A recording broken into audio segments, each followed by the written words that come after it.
दोस्तों, पिछले काफी समय से दिव्या भारती के बारे में कमेंट्स आ रहे थे कि दिव्या भारती की मर्डर मिस्ट्री पर वीडियो बनाओ। आज के इस वीडियो में हम बात करेंगे दिव्या भारती के बारे में। वीडियो शुरू करने से पहले हम आपको बता दें कि एक वीडियो में सारे पॉइंट्स कवर करना मुश्किल हो रहा था क्योंकि वीडियो बहुत लंबी हो जाती। तो अगर आप इस वीडियो का सेकंड पार्ट चाहते हैं तो इसे ज्यादा से ज्यादा लाइक और शेयर कर अपना प्यार और सपोर्ट दिखाएं और कमेंट में जरूर लिखें we want part 2। Telugu film Bobbili Raja से फिल्मों में डेब्यू किया और ये सुपरहिट फिल्म साबित हुई। इसके बाद 1990 में एक और तेलुगु फिल्म में दिखाई दी, उसमें भी दिव्या के काम को काफी ज्यादा पसंद किया गया। 1991 में दिव्या की 3 फिल्में आई और ये तीनों फिल्में तेलुगु भाषा की फिल्में थीं। साउथ इंडस्ट्री में दिव्या एक सफल एक्ट्रेस के रूप में जानी जाने लगी थी। 2 साल में 5 फिल्में, जिनमें से 4 फिल्में सुपरहिट साबित हुई। साउथ की सफलता को देखते हुए बॉलीवुड के फिल्म मेकर्स ने दिव्या को साइन करने के लिए इंटरेस्ट दिखाना शुरू कर दिया। बॉलीवुड में डेब्यू हुआ 1992 में। फिल्म का नाम था विश्वात्मा। विश्वात्मा में दिव्या के ऊपर एक गाना पिक्चराइज हुआ था, 7 समंदर पार। इतना ज्यादा पॉपुलर हुआ ये गाना कि दिव्या रातों रात स्टार बन गई। इस फिल्म के बाद दिव्या ने 1992 में ही 10 फिल्मों में लगातार काम किया, जिनमें ज्यादातर फिल्में सुपरहिट साबित हुईं। 1992 में 2 फिल्में साउथ की भी की थीं, वो भी सुपरहिट साबित हुईं। 1992 दिव्या की लाइफ का सबसे ज्यादा सफल ईयर रहा था। 1992 में दिव्या शोला और शबनम फिल्म में काम कर रही थी। इसी फिल्म में गोविंदा लीड रोल में थे। गोविंदा ने पहली बार दिव्या और साजिद नडियादवाला का परिचय एक दूसरे से कराया और यहीं से दिव्या और साजिद एक दूसरे से प्यार करने लगी। दिव्या और साजिद ने कुछ ही दिनों के प्यार के बाद 10 मई 1992 को एक दूसरे से शादी कर ली, लेकिन इन दोनों ने अपनी शादी को छिपा कर रखा हुआ था। दिव्या भारती एक हिंदू परिवार में जन्मी थी और साजिद नडियादवाला एक मुस्लिम था। जिस समय साजिद ने दिव्या से शादी की थी उस समय साजिद पहले से ही शादीशुदा था और उसका तलाक भी नहीं हुआ था। दिव्या और साजिद ने मुस्लिम रीति रिवाज से शादी की थी। शादी के बाद दिव्या का नाम हो गया था सना नडियादवाला। दिव्या की मौत हुई थी 5 अप्रैल 1993 को। उस समय दिव्या हिंदी और साउथ की दोनों इंडस्ट्री में लगातार काम कर रही थी। कभी साउथ में होती थी तो कभी मुंबई में। उसी दिन दिव्या चेन्नई से मुंबई वापस आई थी जिस दिन दिव्या की मौत हुई थी। दिव्या जहाँ रहती थी वो वर्सोवा इलाके का तुलसी अपार्टमेंट था। दिव्या चेन्नई से वापस आकर अपने फ्लैट पर जाती है। दिव्या के पैर में शूटिंग के दौरान थोड़ी सी चोट लग गई थी। इसी वजह से दिव्या के पैर में उस दिन बैंडेज बंधी हुई थी। दिव्या बॉलीवुड और साउथ दोनों जगह बराबर काम कर रही थी। उसकी फिल्में भी लगातार हिट हो रही थी तो पैसे भी आ रहे थे। तो अपनी मौत के दिन ही दिव्या ने मुंबई में 4 बेडरूम का एक फ्लैट खरीदा था, जिससे वो काफी ज्यादा खुश थी। दिन में अपने फ्लैट की डील करके दिव्या ये खबर देने अपने मम्मी पापा और भाई के घर जाती है। वहाँ सभी लोग नए फ्लैट की खुशियां मनाते हैं, यानी उस दिन वो एक छोटी सी घर में पार्टी करते हैं। दिव्या भारती चाहती थी कि उस रात वो अपने माँ बाप के घर में बिताए, लेकिन तभी दिव्या के पास दिव्या की कॉस्ट्यूम डिजाइनर नीता लुल्ला का फोन आता है और वो उससे मिलने के लिए कहती है। कहा जाता है कि नीता लुल्ला को फिल्म के ड्रेस का डिजाइन डिस्कस करना था। दिव्या की सभी फिल्मों में नीता लुल्ला कॉस्ट्यूम डिजाइनर रही थी। दोनों एक दूसरे की काफी अच्छी दोस्त बन गई थी। नीता ने जब दिव्या को तुलसी अपार्टमेंट में बुलाया तो दिव्या अपने माता पिता के घर से तुलसी अपार्टमेंट के 5वें फ्लोर वाले घर में आ जाती है। रात को 9 बजे दिव्या पहुंचती है तो नीता लुल्ला उस समय अपने डॉक्टर पति के साथ पहले से ही उस घर के बाहर खड़ी थी।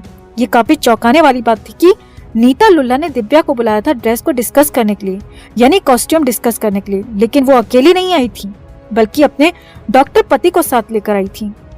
5 अप्रैल 1992 की रात 9 बजे नीता लुल्ला अपने पति के साथ दिव्या के घर के अंदर बैठी हुई थी। तीनों लोग ड्रिंक कर रहे थे, दिव्या भी ड्रिंक कर रही थी।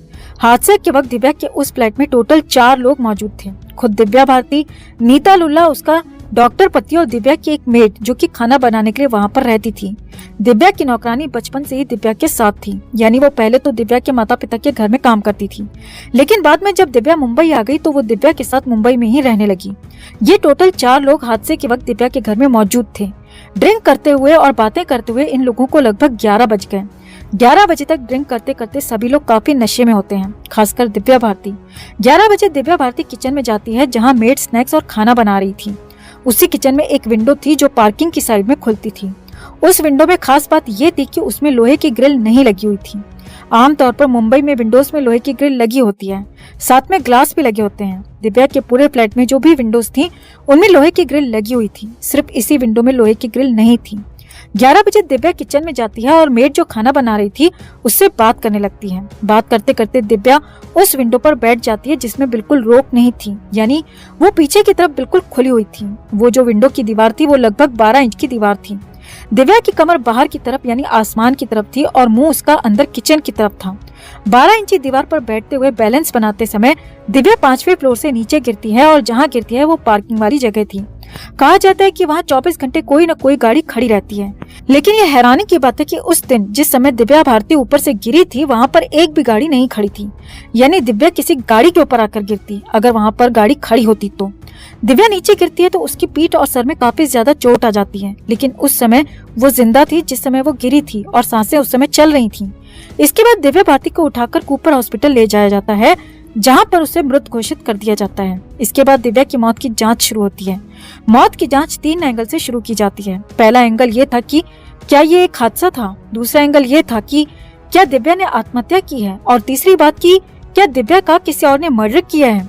पहली जांच होती है कि क्या ये एक सुसाइड है, लेकिन पुलिस को सुसाइड का एक भी सबूत नहीं मिलता, क्योंकि दिव्या लगातार बड़ी फिल्मों का हिस्सा बन रही थी, लगातार उसकी फिल्में हिट जा रही थी, नया फ्लैट लिया था उसने और वो उस दिन काफी ज्यादा खुश भी थी, यानी सुसाइड की कोई वजह नहीं थी। इसके बाद पुलिस ने जांच शुरू की कि क्या ये एक मर्डर था। दिव्या की मौत को मर्डर मानने के पीछे कई सारे तर्क थे। एक तो ये कि उन दिनों साजिद नडियादवाला के बारे में अफवाह उड़ रही थी कि साजिद का कनेक्शन अंडरवर्ल्ड से है, उसकी सभी फिल्मों में अंडरवर्ल्ड का ही पैसा लगता है। दिव्या को ये बात पता चल गई थी और दिव्या चाहती थी कि साजिद अंडरवर्ल्ड से अपना कनेक्शन तोड़ दे, वरना वो पुलिस को सब कुछ बता देगी। एक दूसरी वजह ये थी कि साजिद की माँ और दिव्या के बीच रिश्ते बहुत ज्यादा अच्छे नहीं थे।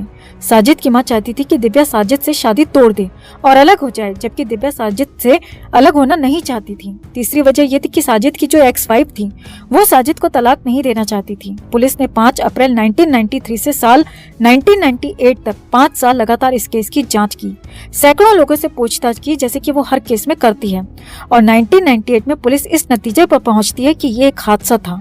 दिव्या नशे में धुतती और नशे में दिव्या विंडो पर बैठने के चक्कर में नीचे गिर जाती है और उसकी मौत हो जाती है। पुलिस ने अपनी जांच में बहुत सारे पॉइंट्स को नजरअंदाज किया था। पॉइंट नंबर 1, दिव्या जिस विंडो पर बैठने की कोशिश कर रही थी ग्रिल तो उसमें थी नहीं, लेकिन एक ऑटो स्टॉपर लगा हुआ था। ऑटो स्टॉपर ये होता है दोस्तों कि अगर विंडो को बाहर की तरफ खोला जाता है या धकेला जाता है, यानी धक्का देने का प्रयास किया जाता है, तो वो स्टॉपर अपने आप अंदर की तरफ धक्का देता है। यानी अगर उस ऑटो स्टॉपर की तरफ पीठ टिकाई जाए तो वो बाहर की तरफ खुलती नहीं है, बल्कि अंदर की तरफ प्रेशर डालती है। लेकिन जिस दिन दिव्या भारती उस विंडो से गिरी या गिराई गई, उस दिन उस विंडो का एक नट बोल्ट खुला हुआ था, यानी उसका जो एक बोल्ट होता है वो पूरी तरह से लूज था। यानी दिव्या की पीठ विंडो से टच होते ही विंडो ने अंदर की तरफ उसे धकेला नहीं, क्योंकि उसका एक नट बोल्ट खुला हुआ था, तो विंडो बाहर की तरफ को खुल जाती है, जिससे दिव्या सीधे पार्किंग में गिरी और उसकी मौत हो गई। पॉइंट नंबर 2, तुलसी अपार्टमेंट के पार्किंग में 24 घंटे कोई न कोई गाड़ी खड़ी रहती है, लेकिन हादसे के वक्त उस पार्किंग में एक भी गाड़ी खड़ी नहीं थी, वो भी रात के समय। जबकि रात के समय में अक्सर देखा जाता है कि पार्किंग में सबसे ज्यादा गाड़ियां खड़ी होती हैं, और गाड़ियां खड़ी होनी भी चाहिए, क्योंकि रात में हर कोई ऑफिस से घर आ जाता है, अपने बिजनेस से घर आ जाता है, और गाड़ियां घर के बाहर खड़ी होती हैं। तो फिर क्या कारण था कि उस रात वहां पर एक भी गाड़ी नहीं खड़ी थी। पॉइंट नंबर 3, नीता लुल्ला जो कि कॉस्ट्यूम डिजाइनर है, उसे कथित रूप से दिव्या भारती के साथ कॉस्ट्यूम को लेकर डिस्कस करना था। फिर वो अपने पति को साथ लेकर दिव्या के घर क्यों आई थी। नीता लुल्ला ने अपने बयान में कहा था कि जब दिव्या अंदर किचन में गई तो वो उस वक्त टीवी देखने में और ड्रिंक करने में व्यस्त थी। अब सवाल आता है कि नीता अपने पति के साथ कॉस्ट्यूम डिस्कस करने गई थी या वहाँ पर टीवी देखने या ड्रिंक करने। पॉइंट नंबर 4 और पॉइंट नंबर 5 सबसे ज्यादा अहम है। पॉइंट नंबर 4, साजिद नडियादवाला का अंडरवर्ल्ड के साथ रिश्ता है, ये जांच क्यों नहीं की गई। साजिद की फिल्मों में अंडरवर्ल्ड का पैसा लगता है, ये जांच क्यों नहीं की गई। क्या अंडरवर्ल्ड से रिश्ता रखना या उससे कनेक्शन होना इतना छोटा मुद्दा था कि जांच करना जरूरी नहीं समझा गया। पॉइंट नंबर 5 जो कि सबसे अहम है, दिव्या की मौत के समय 4 लोग घर में मौजूद थे, खुद दिव्या, नीता लुल्ला, उसका पति डॉक्टर और मेड। दिव्या की मौत के 20 दिन बाद दिव्या की जो मेड थी, जो कि बचपन से उसके साथ थी, उसकी संदिग्ध हालात में मौत हो जाती है। डेड बॉडी को कूपर हॉस्पिटल ले जाया जाता है, जहां बिना पोस्टमार्टम के उसे हार्ट अटैक से मौत घोषित कर दिया जाता है, यानी उसकी मौत को दिल का दौरा बता दिया जाता है। अब यहाँ पर सवाल आता है कि क्यों उस मेड का पोस्टमार्टम नहीं किया गया, क्यों उसकी जांच नहीं की गई। क्या वो मेड दिव्या की हत्या की चश्मदीद गवाह थी, क्या उसे जानबूझकर रास्ते से हटाया गया था। ऐसे बहुत सारे सवाल हैं जो आज तक अनसुलझे हैं। साजिद नडियादवाला ने दिव्या से शादी की और ये बात सबसे छुपा कर रखी। क्यों साजिद नडियादवाला शादी को ओपन नहीं करना चाहता था। क्या डर था उसे कि शादी को ओपन करने से उसे कौन सी प्रॉब्लम फेस करनी पड़ेगी। साजिद का संबंध अंडरवर्ल्ड से रहा है, तो साजिद को कहीं ये डर तो नहीं था कि दिव्या उसकी पोल खोल देगी। दिव्या के पॉपुलर होने से श्रीदेवी को क्या नुकसान था। श्रीदेवी दिव्या भारती से इतनी ज्यादा नफरत क्यों करती थी। इन सारे सवालों के जवाब ढूंढने की कोशिश करेंगे अगली वीडियो में, जो इस वीडियो का पार्ट 2 होगा, लेकिन जो तभी आएगा जब इस वीडियो पे आप ज्यादा से ज्यादा लाइक और कमेंट कर बताएंगे कि आप इसका सेकेंड पार्ट देखना चाहते हैं।